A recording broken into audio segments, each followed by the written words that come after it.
Anyone, I'm going to be interviewing Rhys Wallace. Okay, hi, this is Rhys Wallace. So, how did I get into scouting?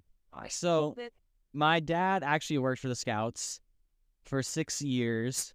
So, my dad kind of just said when I was old enough to be a tiger, he kind of just said, hey, you should do this thing. So, we went to a pack meeting, and that kind of started scouting for me just because my dad was a scout. So, that's how I started in scouting. What made you get into the history committee? Oh, that's a longer question. So what got me into the history committee was, so my dad's a social studies teacher. So I kind of grew up being a social studies nerd. So history and anything social sciencey. So sociology, psychology, all that kind of good stuff. So because of my dad, I was interested in history. And then because of camp staff, I worked at Hart for 6 summers. I got interested in scouting history. And then my buddy Luke Clancy's created the history committee. I don't know why he created it, but he did. He's like, we should have this. So I was the first youth chair, and it was pretty exciting. So that's how I got into the history committee. What do you want your legacy to be in the history committee? I kind of want to be like Michael G. Comfort, because Mike Comfort wrote a bunch of history books, and he's knowledgeable on Delmont history and Valley Forge Council. And I kind of want to be like Phil Hittner, who's knowledgeable about Unami and Philadelphia Council history. So ideally, I want to mentor the youth, like yourself, create good content, and have a lot of stuff so when I eventually pass, there's a lot of work left by me. How did you find out about the OA?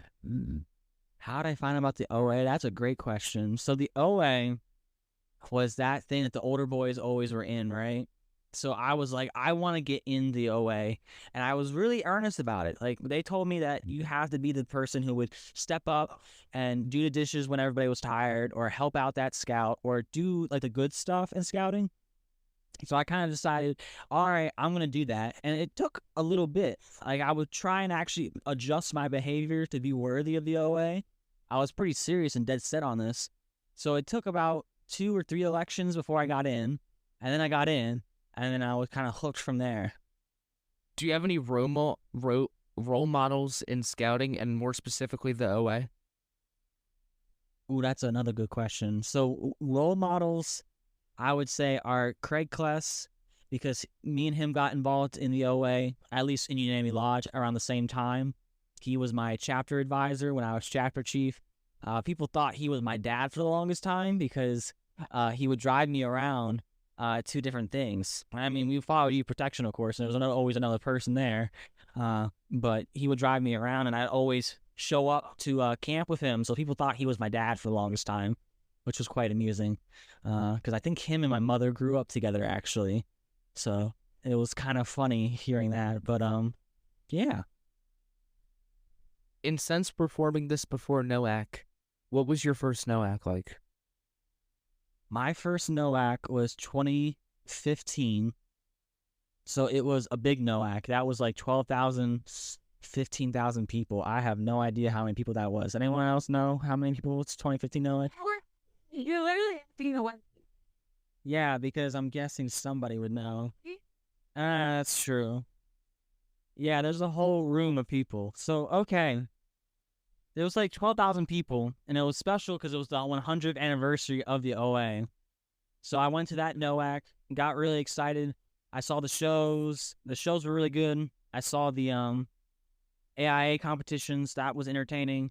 I went to the museum, which was really well done. And it was cool because there was actually a photo of John Bickle in the museum because of we moved the TI grounds recently.